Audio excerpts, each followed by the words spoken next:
Well, Maria, welcome to the Wealth Podcast. My first question I want to ask you is, how did it feel when you went back, you got your repeat MRI and you went from a 12 millimeter to a 5 millimeter? What was your reaction or doctors?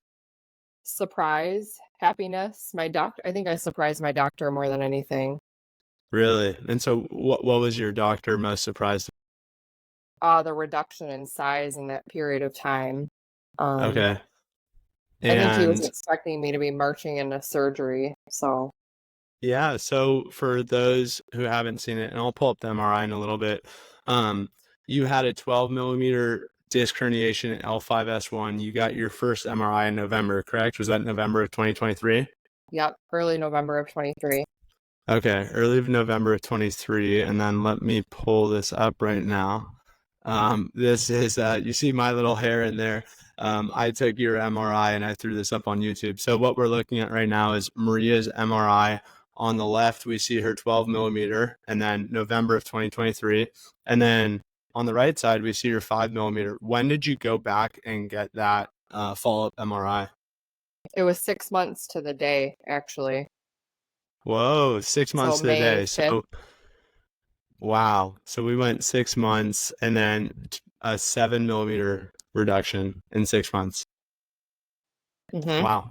Okay. And I could bet it's even smaller now. I could bet it's even smaller. You think so? Yeah. Okay. Well, so why, I mean, there's obviously a lot to cover in that, so Maria, you started the Limitless program. I think we spoke in, was it February of 2024? Yeah. Okay. So why don't you just kind of take us through, what led up to, let's just say, that 12 millimeter herniation. Yeah, I'll let you take it away. I know it can be a dense story to unpack. It's not that exciting. I mean, I think the event that put it over the edge was a bike riding incident. I was actually biking with my daughter on the back of the bike, just riding through town. But there's an area that is on somewhat of an incline. I mean, I wouldn't even call it like we're in a flat area, so just a slight incline. And I just Mm-hmm. remember overdoing it with my left leg, and there was nothing even in that moment, but the next morning I woke up and I had like a pulling and a tightness in my ischial tuberosity, which is the hamstring near where your butt ends, basically. Right.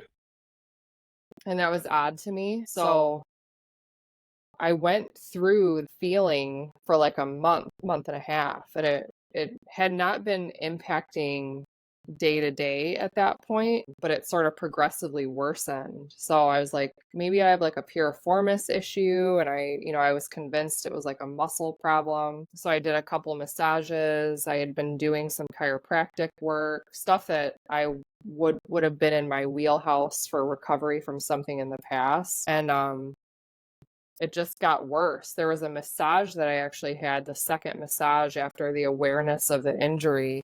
Really, what's the word I'm looking for? It really Re-aggravate it. it destabilized, I think, more than anything. So whatever muscles were protecting that disc injury, Mm-hmm.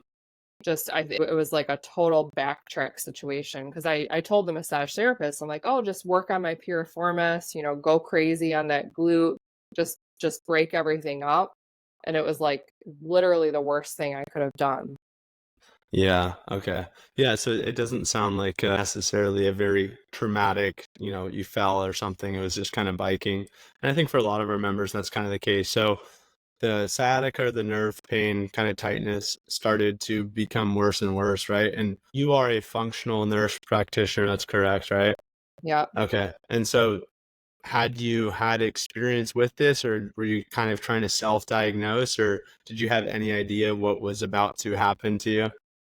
No. Okay. I have patients that have back injuries. I've had patients tell me they have sciatica, they've had all kinds of interventions surgically along the way, but it's always just kind of like a snippet of the history.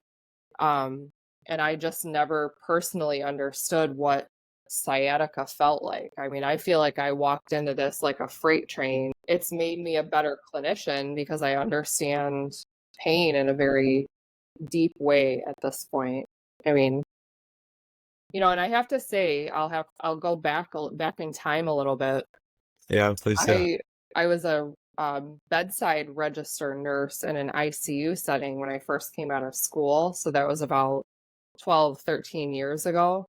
And I had a back injury at that time. We moved very heavy patients. There was a lot of intensity to the job. Sometimes there was like urgent situations and you just use your body to address the need of the patient. And I Motrin my way through it, I say. Like, I never had sciatica. I never couldn't bend over and touch my toes. It was very mild, but there's a part of me that wonders if the initial insult to the disc was 12 or Mm, 13 years ago and my body compensated until it didn't anymore. right. So, Yeah. Yeah. And I guess, that'd probably be tough to see or tough to go back and look at, right? But I mean, right. that you started feeling that after the bike, right? And then, so that was just a few months before. So why don't you one thing I do remember when you shared your story was that you got the MRI and it showed a 12 millimeter disc herniation, the L5S1. And I think you said you were angry about being a back patient. What did you mean by that? Or you were angry? You said you were angry when you felt like you were now a back patient. I just have never not been able to recover from something. I've never broken a bone, knock on wood. Mm, I've had musculoskeletal injuries. I've rolled my ankles as a teenager, playing all kinds of sports. So, I think the anger came from I have a whole population of patients that have unrelenting chronic pain that I feel mm, like some of them never get past. So it was more fear than I anger. see. I Yeah, think so it was like, fear manifested as anger within me. So okay. So you're fearful based off of you seeing a lot of your own patients in the clinic, or are you in a clinic, or is it a private practice or it's something? private practice. Yeah, Okay. I say we're off the beaten path. We're not a part of a healthcare system. There's a few providers in the group, and we have an acupuncturist, and we have a homeopath. We have very holistic modalities available. We do IV therapy. It's pretty Okay. cool, but it's off the beaten path. Right. So, when you had your 12 millimeter herniation and at how would you describe that pain that you were dealing with? Was it sharp? Was it stabbing, debilitating, all of the above? I mean, uh, 20 out of 10. There is a time about a month yeah, I guess it was approximately a month after I had the MRI, I got like an upper respiratory infection that was Oh, also unrelenting. So coughing, sneezing, I felt like I was being put through the depths of hell. That's how I would describe it. wow. And it was part of it is there's a level of stubbornness on my part. I never took an opioid medication. I never took gabapentin, no muscle relaxants. I used Motrin sporadically, but I Mm-hmm. was exceptionally conscientious about not medicating myself. I'd use CBD and things that I have in my like toolbox as a functional medicine person. So I wasn't numbing the pain and I was walking through it. And this was before the wealth program and Limitless. And I was Yeah. still in this state of fear about movement. I was going to PT at that point and it was, Yeah. Yeah. So, you weren't taking medication to numb the pain like a lot of our members probably do beforehand, or just honestly a lot of Americans or people worldwide. I think it's pretty accepted for a lot of people to take some sort of pain medication. Did you not taking it? I have to imagine, is that a functional medicine like principle or your own mindset, or how does that come into play?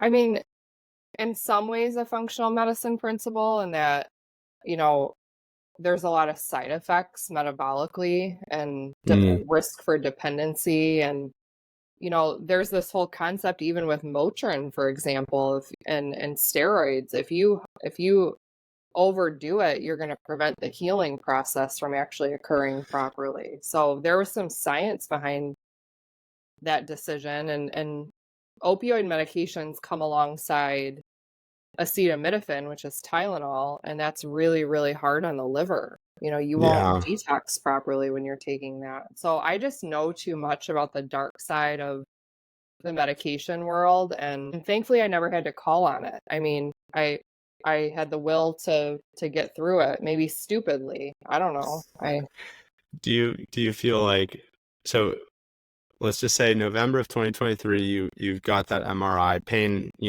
before and after that. You didn't start wealth until February. So what was your like initial few months of experience with back pain and sciatica? Whether that be, I know you mentioned trying extensive supplementation. I think you did acupuncture, massage, were you doing chiropractic? Like, what was that whole kitchen sink that you threw out your sciatica for that period of time?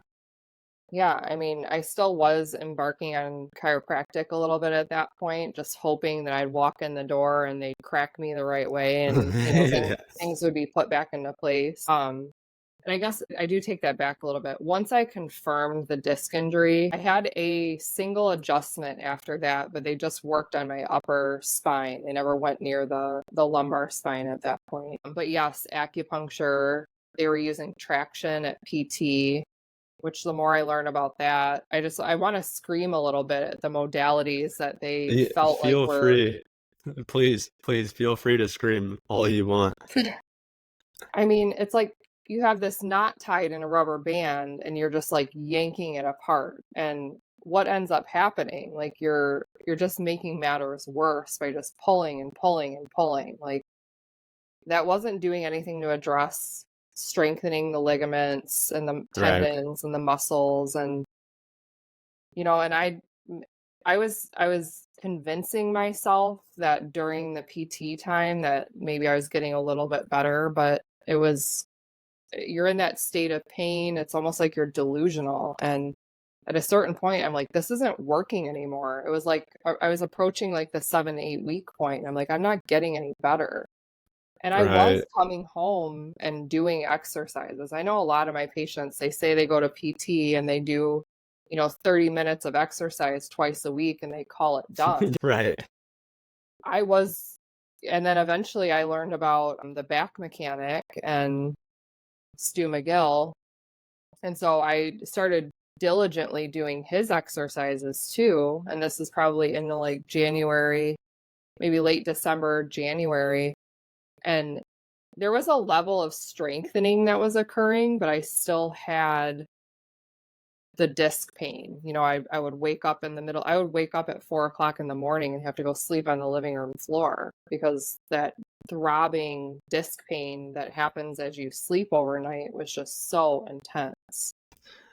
Yeah. And so you tried acupuncture, supplementation as well. I know you had Do you mentioned want specifics on the supplements? I yeah, know I I didn't mean, clearly answer yeah, that please question. feel free. Anything that you tried, because I think this paints a picture for, what we were trying to do before the pro. Yeah, so curcumin or turmeric, I was doing that at pretty high dose. I did high dose fish oil. I did MSM, glucosamine, chondroitin. Um, I was using some like lion's mane mushroom, and I mean, there's like a whole world of like supplementation, and so like kind of like a nerve formula. I mean, I did it all. I was just hoping for something to calm the inflammation. I mean, were you using essentially between the acupuncture and massage and the supplementation? I mean, were you pretty much trying to treat your disc herniation the way in which you've been taught or the way in which you're helping patients out? Or what was your It formula? wasn't it wasn't it's not like we have a disc herniation protocol. Like I know some of those things help with collagen production and they just Hmm. reduce inflammation. You know, there's no there's no pill for a disc herniation. Right. It's a structural issue, and really what I was treating was secondary inflammation, you Okay. know. So in your private practice, are you more so helping clients improve their metabolic health? Is it more so nutrition kind of related or? Multiple different things. I mean, we do hormone replacement. We have people that have chronic chronic fatigue, chronic immune dysfunction, autoimmune problems. I have pediatric patients that have autism and ADHD, and I mean, really the whole gamut of chronic illness. And we do look at it, nutritionally from, we do a lot with gut health and the gut specialized immune testing. I mean, it's very deep seated, sort of get to the root cause Okay. type of And practice. so when you came across, your own injury, so is it fair to say your clinic is not really working on like musculoskeletal stuff? It's not that side. No, more of Okay. it would be a secondary thing, Okay. Okay. So you got the MRI, and then, what was it, kind of doctor's recommendations to try these things as well? Was he trying to lead you in a direction, or were you kind of on your No. own? I was You're on on an your own. island on my own. The doctors I spoke to, so the person who ordered the MRI is a doctor who does like PRP prolotherapy. He's not the one that ended up doing the PRP injection that I ended up having done in February. He did some ozone injections just to the paraspinal muscles, and I tried to just get some relief with inflammation there. To back that up a little bit, I consulted with a neurosurgeon as soon as I got the results of the first MRI. He was recommended from one of the other functional medicine doctors in my area.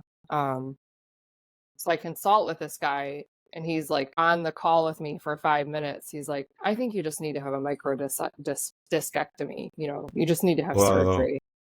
And he came upon a recommendation from a very well-respected functional doctor in our world in this area. And I'm like, what the hell? Like, it's not the first thing I expected you to tell me.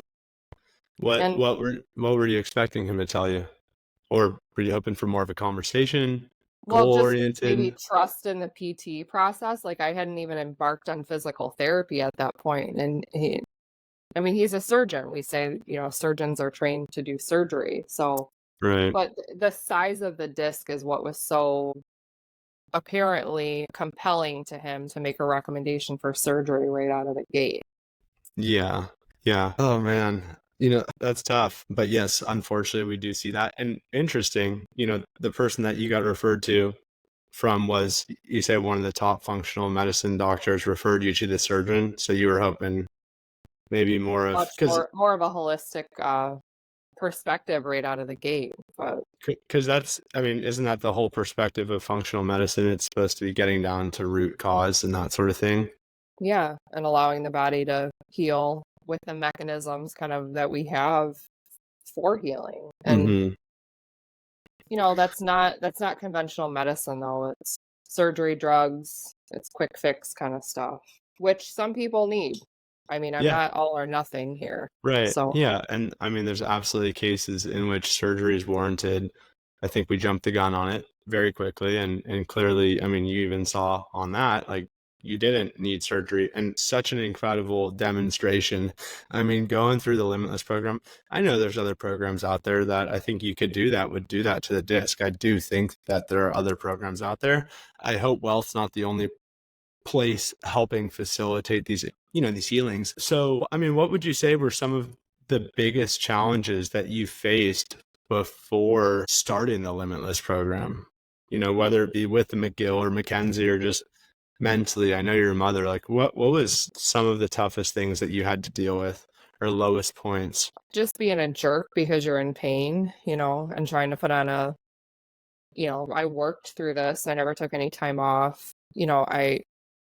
The sleeplessness I think is hard. I'm somebody that kind of depends on like solid sleep, and that wasn't happening. And I'm not like a sleep 8 hours kind of person. I need like 6 solid hours and I could move mountains, but that Yeah, wasn't happening. you're up right now at 11:04 Eastern. So Yes, thank you for recording 11:04 this.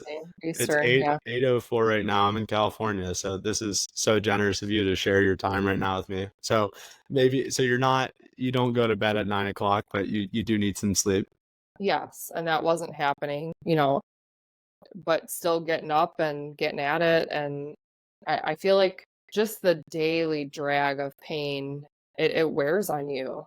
See the struggle people have that I never could have ever experienced until something like this. Yeah. And I'm It not, kind I have to be honest, it's not rainbows and butterflies every day. I'm still in the thick of it. I'm just so much better. Yeah. Yeah, that's awesome. Yeah, you've made some really incredible progress too. So what would you say you've improved, and then, where do you feel like you still need to improve? I don't have morning disc pain anymore. I can Nice. sleep through the night. That's not, that throbbing shit show that happens when you first wake up in the morning is just not there anymore. I can touch my toes. That happened within the last 3 to 4 weeks. I will say one of the other modalities that I incorporated actually alongside the Limitless program was myofascial release. So I got Yeah. hooked up with a really good anatomy trained practitioner. Um, and the cool thing about that is it provided a lot of insight into what led to the injury. You know, Part of the Limitless program, you guys are talking about like foot strengthening and, strengthening all these other parts of your body that most people think have nothing to do with the lumbar spine. And it's just, it's given me such insight into the connectedness of everything and the fascial connections. And, yeah, I just had that as a tool going through. But I will strongly stand behind the fact that strengthening and the way that Limitless taught me to strengthen and the confidence to move in those ways, I would have never made it as far as I have at this point. Yeah, and at the time we're recording, we're about 5 months after Limitless. So we don't know exactly what the millimeter was when you started the program. I guess it Oh, would I'm sure be it was still 12, sure. based on my Yeah. symptoms. Right. I Yeah, my barometer is a sneeze, right? Like I have some allergies, so I sneeze on a regular basis. Like at the start of Limitless, I could tell you I was at a 12. I can say yeah. that with full certainty. If for anybody Yeah. that wants to try and debunk where the disc was at when I started Limitless. Well, that was the thing. We had some troll comment on the post that we put up with your side by side, and he's like, "Oh, this is misleading. It's not there." And it's like, "Hey, ask Maria how she felt when she started the program, right? I mean, you were not arguably. You said you were in worse pain in February than you were in November, right?" Yeah, it was just progressively worsening.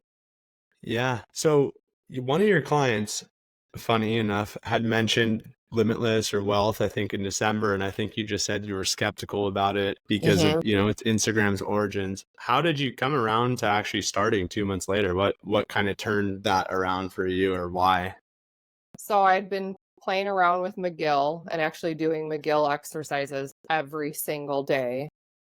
And I had made plans to do an epidural PRP injection. I did it February 15th. Hmm. And, in all my research about post PRP, it's like, okay, you got to get back into a movement program. Well, I knew I wasn't doing PT because that was useless. And I just needed something that made it easy that I could do from home every single day.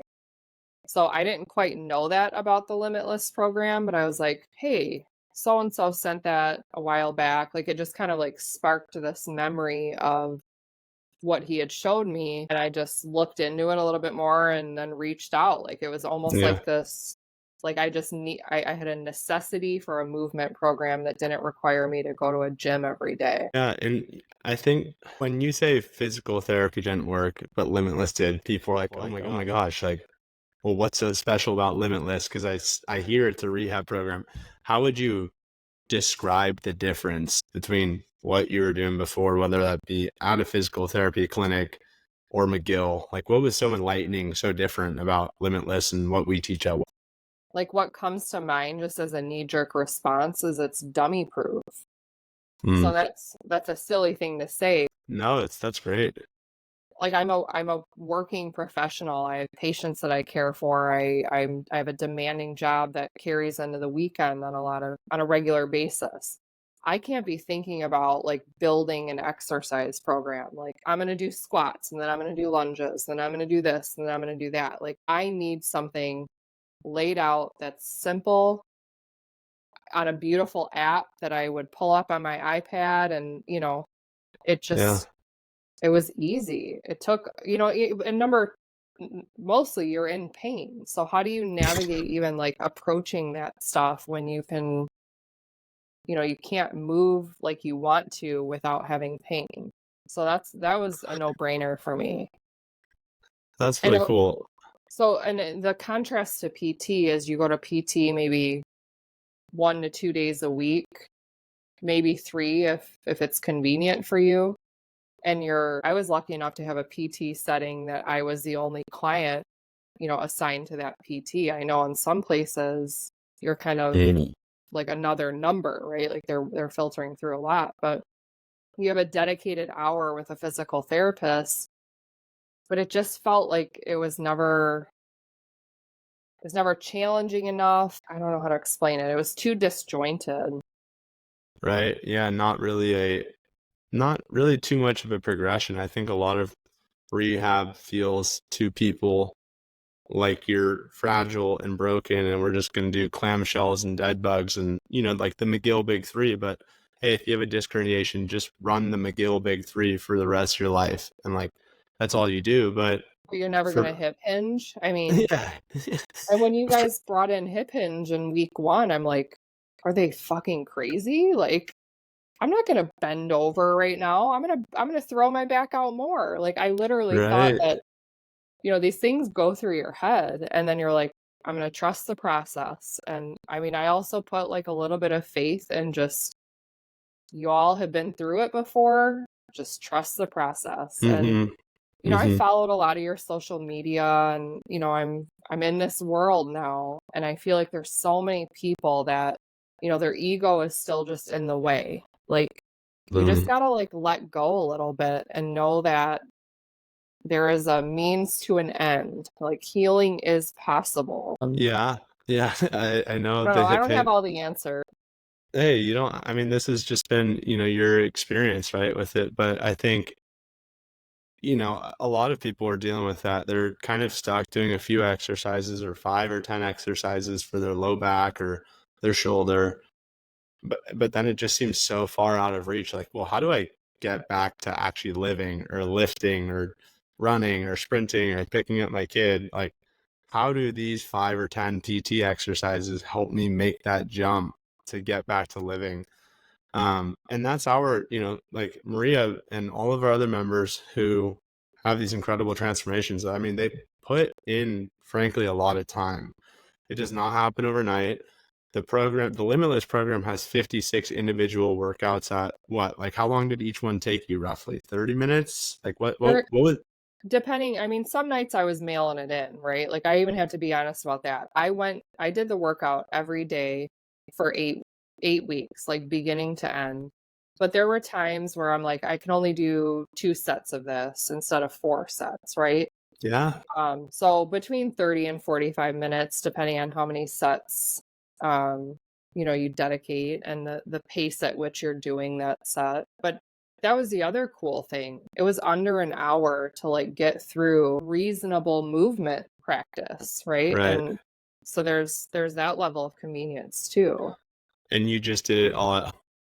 The first 8 weeks, I was only at home. Week 7, I was actually in Florida on vacation. I took my band with me. I grabbed like canned goods out of the cupboard to like add to a bag to make weights because I didn't have any free weights and there wasn't like one attached to where we were staying.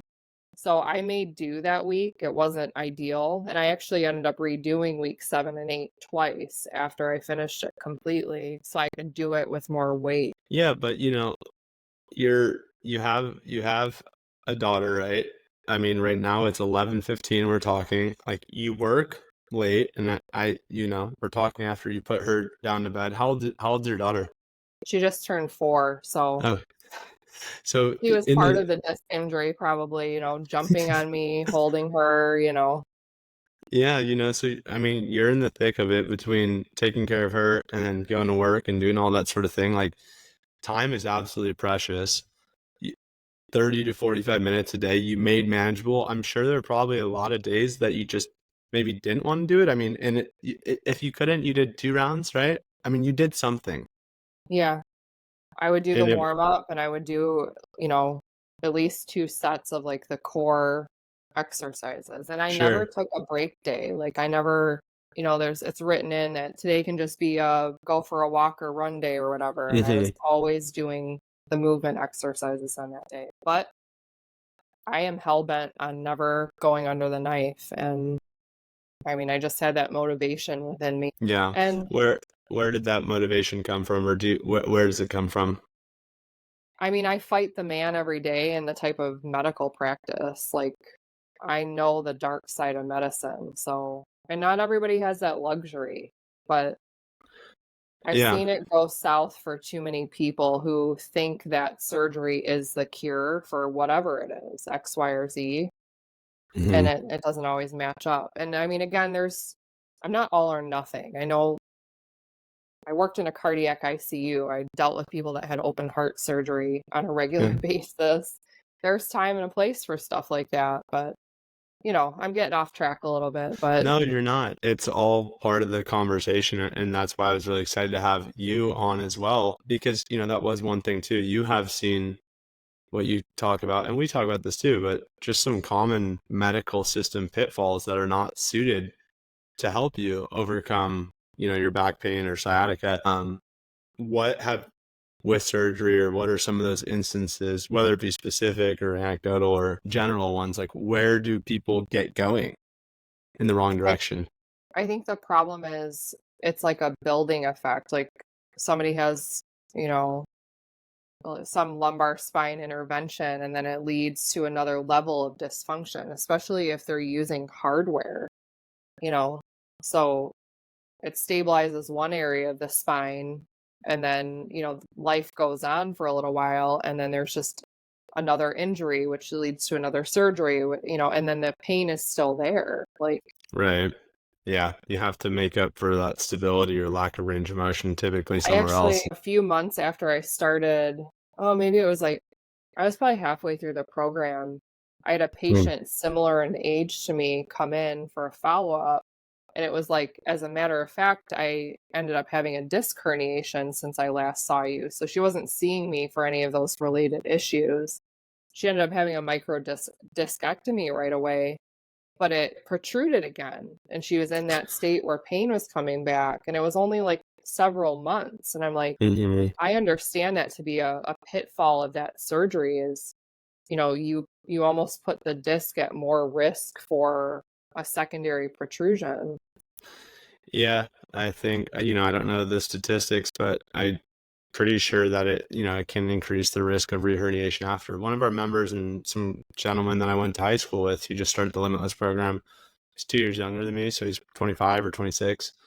And he got a back surgery in January, microdiscectomy, and then went under the knife 3 weeks later because it re-herniated just 3 weeks later. This is someone who's 25 years old, and he really saw that as his way out and Mhm. his only path forward because pain was so bad. But if we're being real, like I know what he did, like there wasn't any real concerted effort with physical therapy. And I can't blame people like that too. Frankly, I'm not trying to completely talk down on other people who aren't doing the work and finding physical therapy because I was one of those people. I had an L5S1 herniation, and I went to one of the best chiropractors in the Bay Area in California, and I was seeing some of the best physical therapists and doing the best things, and it didn't do anything. So you do start to feel like if I tried physical therapy and it's not working, like what else is there? And I think Well, a lot of people think they're trying physical therapy or movement therapy, and what they're getting across is not cutting it. It's not like Limitless or other programs that I would hope are as comprehensive as Limitless. yeah, not even close. Yeah, that it's just, yeah, it's sad. I think we do jump to medication and we jump to surgery, and I mean people's lives are at stake there, right? Like how would you have gone on? Like seriously, if you could, I ask myself this question sometimes, like what would I have done if I didn't find this program? Because I did this program just like you 6 years ago, and there's a different program under a different company name. But I look back, I'm like, I don't know how I would have gone on. I I don't know either. I mean, I may have ended up in this place where surgery was on the Hmm. table. I actually, in some ways, I haven't really thought much about that because it's just Yeah. like, I'm like, I have that spirit of like, I'll figure it out. Hmm. I will overcome. I don't know. It's, yeah. Yeah. Does being a mom of a young daughter make you have that spirit more for yourself? Have you always been like that? Do you feel I like, think it's just it's my nature. I mean, definitely having a kid that wants to have fun and play and, be adventurous. Like, yeah, that's part of the driving force, but it's who I am. I'm competitive. It's just a force yeah. within me. So, I mean, you did the program every single day for 8 weeks. How would you compare? And I can't remember if you said halfway through, had texted me saying that you were back to softball or you're going to play softball. Maybe you went back to softball, which was something you were unsure if you were going to do again. Oh, I had completed the 8 weeks at that point, like, and then I had redone 7 and 8 twice. Okay. So I didn't start softball until the May, early June. Okay. But I Okay. was definitely not feeling like that was on the table this summer at all. I Right. just, Looking back. So when you started in February, what were what were your expectations or your goals with the program? I mean, initially it was I just need something to build strength after my PRP injection. I Hmm. was just thinking I need a movement program. But, and I was still in such a, I mean, the pain was unrelenting at that point. So I mean, that was driving me. Like, I need to get out of pain, just Yeah. period. Yeah. I, I don't know if, some people, I don't know if they can understand what unrelenting pain is. I know you kind of briefly touched on it, 20 out of 10 pain. You would wake up in the middle of the night. Like, how else did that level of sciatica affect you to paint the, like, because I remember I couldn't get out of bed. I couldn't put on my shoes. Sitting down on the toilet was difficult. It, if I would just feel a minor bounce in my back, like shock down my leg, I was wearing a back brace. What were some of those things for you? I mean, same thing. I'd have to do some sort of acrobatic move to tie my shoes. Like, I'd have to Right. get down on the floor. I mean, I thought I was never going to be able to bend over and touch my toes again. And I'm like, Right. how are you not even 40 years old and you're living like this? Um, I mean, to bend over and blow dry my hair, like, I have curly hair that I bend over to blow it out. And I mean, every little daily activity was impacted. I mean, shaving my legs in the shower, like, you can't even like put your leg up and bend over to shave your legs. Just stuff you don't think about when sciatica is not a part of your life was just, I almost don't have words. Yeah. I mean, Someone on the, driving was horrible. I drive 45 minutes to an hour every day. oh, I I was getting up and like I have this like ice pack in the fridge, and I mean, heat ended up being more my friend than ice, but there was a period of time where I'm like, maybe I can just numb it away. Like, I had to stand for an hour before I could, like, I do a lot of charting on a computer, and I used to sit down to do it when I first get up in the morning, but I literally couldn't sit down. I couldn't extend my legs out when I was on the floor with like my back up against, a couch or something. I was laying just flat. Like, I don't know. It was crazy. You're just like living in this like nightmare. I don't know. yeah, it's so foreign. There's so many people that are dealing with sciatica every time we come across people. I mean, really any injury, right? And I think, the Limitless program goes through the entire body. And that's kind of Mhm. our holistic approach. And maybe when you signed up for the program, were you a little bit surprised, like going through some of the body parts? Like, why am I doing this? Did you have any of those thoughts? I mean, a little bit. I mean, I get that, the knee bone's connected to the hip bone Hmm. and all that stuff, right? Like, I get it, but yeah, there was some like level of like, well, why am I doing this? Like, why am I doing shoulders, the shoulder circles, right? Like, Yeah. how Yeah. does that have anything to do with my lower back? But the cool thing is I had this myofascial person guiding me along the way too. And, Very very cool. quickly the light bulbs started going off. Yeah, the fascia runs all the way through the body, and shoulder blade and the rib cage have, intense relationship. Same thing with the pelvis and the low back. I mean, it really all has Yeah. a relationship, right? But also Now, noticing, 3-4 weeks into the program, like, hey, I have less spasming in my glute when I spend mm, more time strengthening my shoulders and my thoracic spine. Like, I was putting together the physical connections because, you know, there were days with less pain, and the weight was lifting as I made it through the program. So I knew we were onto something. You guys were onto something. yeah, you were too. You were following along. I Yeah. mean, you put in the work. One thing that you mentioned, which I thought was really cool, was going through the program. And at the beginning, you said, I was so scared of pain. I was literally scared to breathe. And going through the program, not only did your physical pain levels actually drop and decrease, it doesn't sound like doesn't sound like it's completely gone in 5 months, which is okay. We're being realistic there. So I do want to talk about where you're at physically, like how the pain is. But before that, where are you at mentally compared to before? I mean, it's night and day. It's literally night and day. I don't feel, I don't think about surgery. I don't think about pain every single minute of every single day. I mean, it's I'm still working at strengthening my body. I have Hmm. access to a gym now. I mean, I'm deadlifting 70, 80 pounds at this point, like working on different, I'm trying to like take it to the next level. And I mean, I'm still held back a little by I have numbness across my glute med on the left Hmm. side. Okay. And so my mission right now is to wake up my glutes that were damaged by the sciatica and the nerve compression. There's some nuances with that I haven't figured out. And, understanding the relationship with my hips and anterior pelvic tilt. And so I'm at this place where I'm trying to make a full resolution of the injury, and I'm a little bit stuck right now, but I think I have some ideas on how I'm going to make a difference. Maybe intensify my hip strengthening, and, Yeah. I might have to pick your brain a little bit. Yeah, definitely. I mean, and we can walk through that right now. So about 5 months, right? So it sounds like the pain is way less severe, and the pain and numbness has worked its way all the way up the foot. Now the last lingering piece is the foot, the glute med.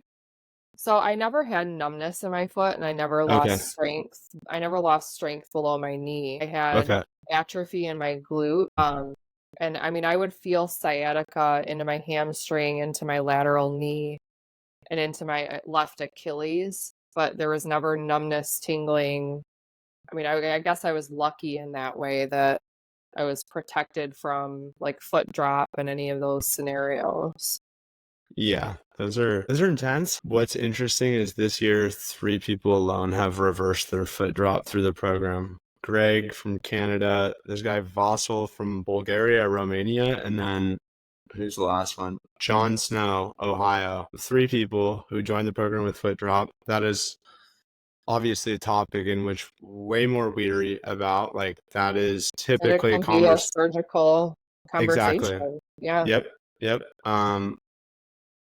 Those 3 gentlemen all decided to do the program instead of that and have like reversed. I think some of them have actually gone back for MRIs and the herniation's reabsorbed and their foot is now no longer limp anymore. And some of them are completely out of pain. Vasil is not completely out of pain. He's in Romania or Bulgaria, as I said, but he started about 2-3 months ago.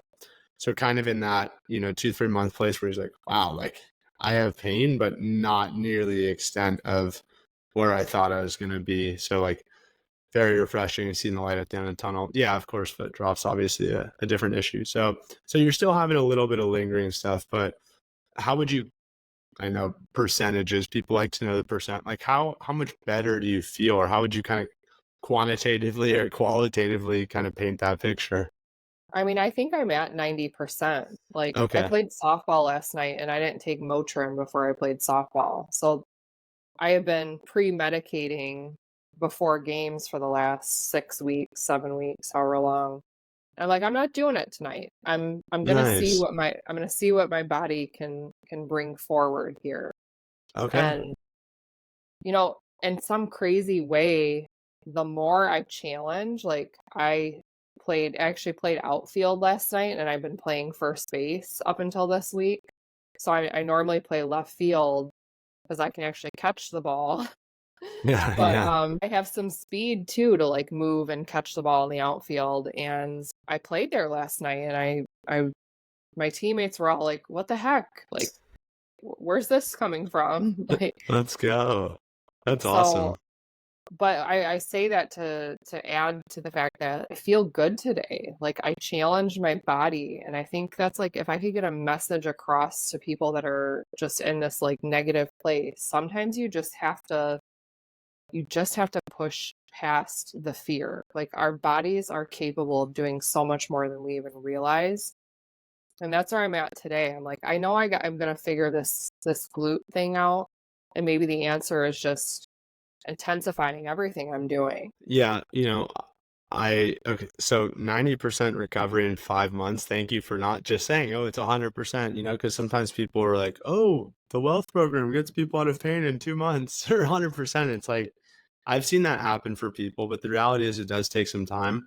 But if you come from a place where you're at, where it's just like, I can't sleep, like everything is, I mean, pure hell to Mhm. where you're at, you're like, oh, I'd almost like just take this. Like if I was at 90%, but what I will say too for you, Maria, is, and just, personal experience and what I've seen with our members, like I was kind of in the same place as you with I had an 8 mil L5S1 disc herniation, and sciatica was horrible. And I would say within like the first 3-4 months of doing Andrew's program, I was like out of pain, but I did still have that lingering tightness right in the glute med as well, just on the side of the hip.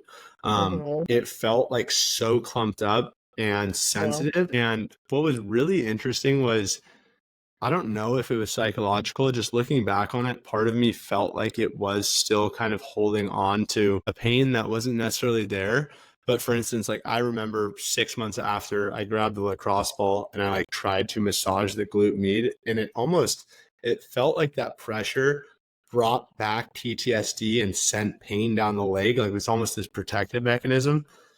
Part of me wonders like how much pain I kind of had at the six pain I had tightness in the glute med at that mark, just kind of like from a PTSD, like it was so traumatic and I had to work through that. Because I remember a specific experience where I went back to the gym. I'd done Andrew's program in, my own bedroom or wherever. I finally went back to the gym 8 months after I started the program, and I put a barbell on my back and I squatted like 185 pounds. And prior to that, I mean, I hadn't touched a barbell, I hadn't squatted.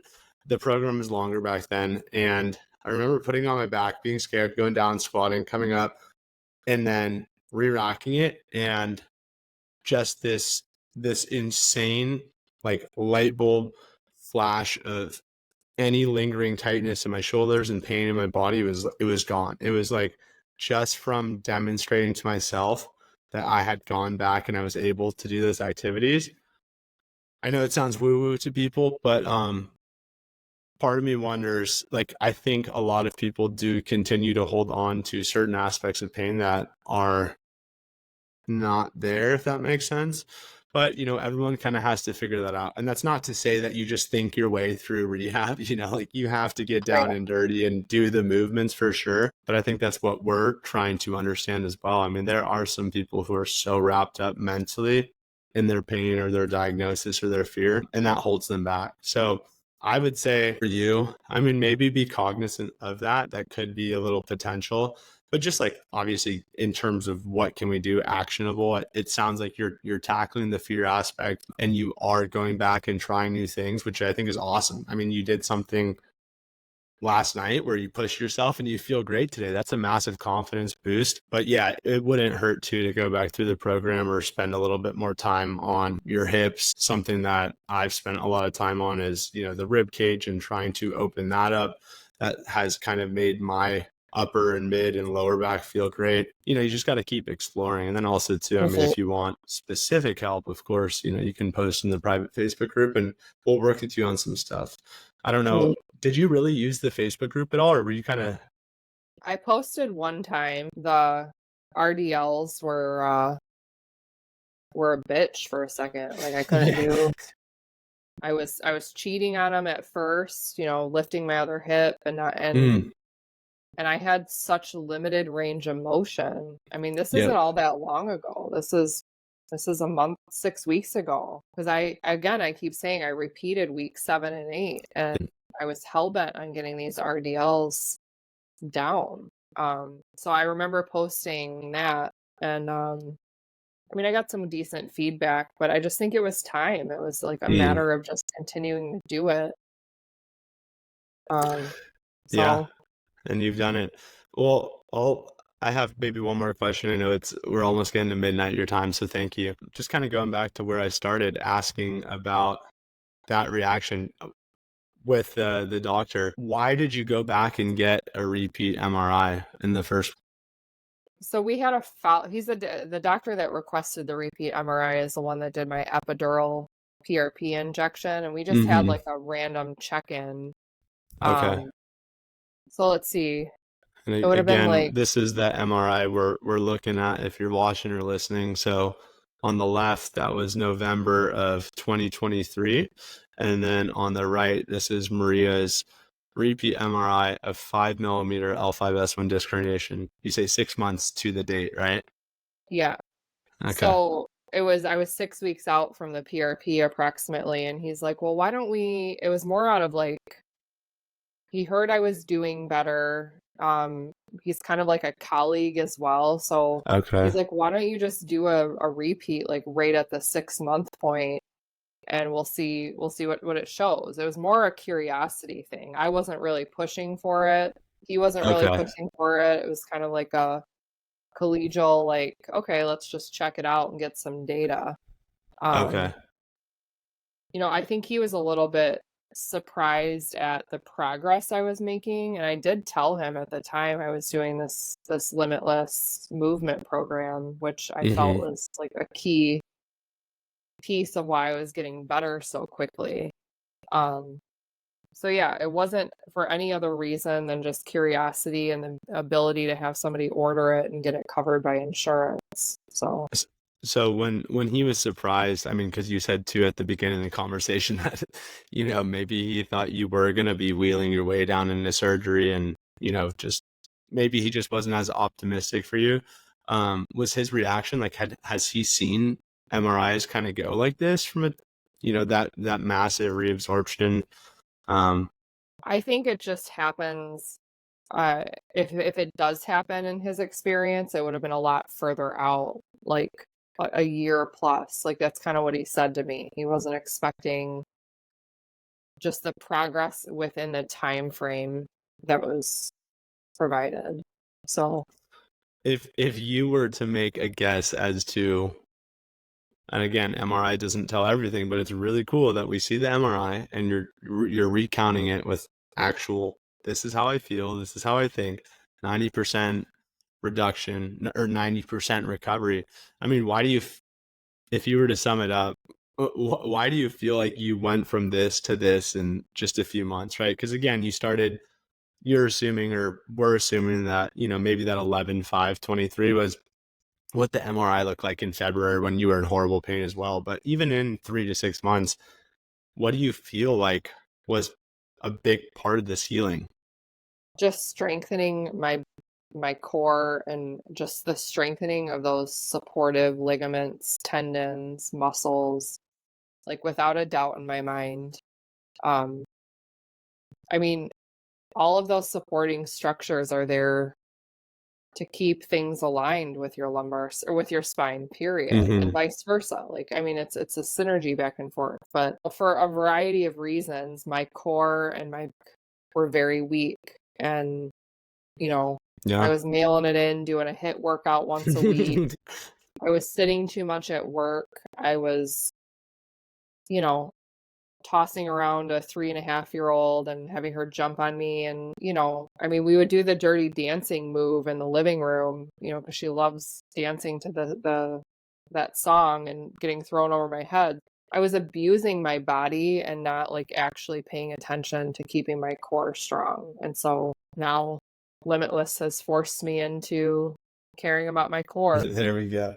Well, yeah, I think you already kind of gave some advice, and what I took too was don't be as fearful, and hopefully advocate for yourself, and hope and know that we can heal. Do you have any other last things that we didn't cover? Any other pieces of advice that maybe someone with any sort of pain or herniation could leave with? I don't know. I want to be able to leave with something profound, but like Yeah, the cliche of like one day at a time and trust your innate capacity to heal. Just trust in that. I love that. And that's Yeah. coming from someone who has been, how long ago were you said you were an RN before and then you transitioned into, So I've been doing functional medicine for 8.5 years now. okay. So I Yeah. watch pretty cool stuff happen every day with healing and wellness, and it's what keeps me doing what I'm doing. I'm a little bit hooked on the feeling of it. So Yeah. Well, thank you for sharing your experience as well and giving back to people. I know your career is in of service for trying to help people become healthier and heal. And I'm just glad that we were able to connect. I know that we first connected in February and we chatted on the phone before we got you in the program. And here we are 5 months later. So yeah, Maria, thank you. yeah, It's time for and you to go to bed. I'm always willing to fight a troll who's got some shit talking going on, and I'm Yeah. also always willing to connect with anybody who is second guessing whether this program is for them. So, I Yeah. mean, I'm putting that out there that I want to be a resource. So, You, that gentleman who DM'd you from your post, I think his name's Justin, right? He mhm. signed up. So he's about 2 weeks in. He's sending me pictures of him doing the program. And thank you for chatting with him. He thought Yeah, that it was just so cool. He's a nurse as well. And he was like, wow, it's cool to see someone else in my situation go through this. So no doubt that this is going to impact more lives. So Maria, thank you so much. yeah, And no we'll problem. catch you later. All Yeah, right. Hey, have a thank good you. evening. Good night. Good All night. right. Bye bye.